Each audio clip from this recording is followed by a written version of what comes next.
All right, welcome back in, everybody. I'm Doug Reardon. And I'm Annie Satowski. The West Michigan Women's Expo shutting down early today and canceling the rest of the weekend's events following the governor's ban on large gatherings. But as of this morning, they were one of only a few large events in West Michigan who had decided not to cancel. Our Michael Martin tried to get in touch to find out why. No media, sorry.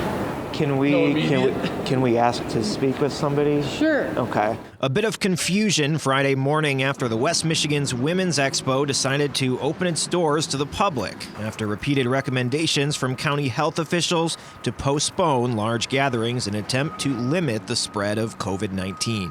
You gotta go. So you can't reach out to them? Nope, they told me no, and I just looked at her and she turned the radio off, so she was one of them that said no media. Security telling us that event organizers instructed them to bar all media from the expo being held at DeVos Place.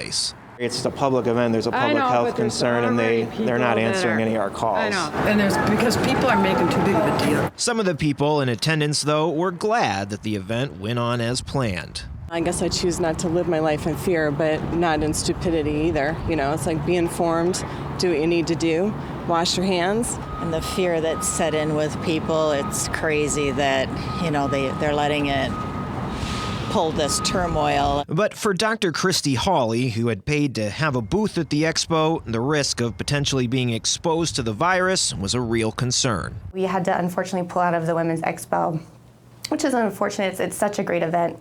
But I felt like it was my duty to protect my staff, protect my patients. Dr. Hawley says she's had to cancel several other business engagements out of an abundance of caution for her patients. I'm not worried about myself getting sick. I will get through it just fine. I'm more worried about what will happen if I get my 80-year-old patient sick or if I'm around someone who's immunocompromised. We're seeing the whole country is kind of trying to take really good measures to protect each other.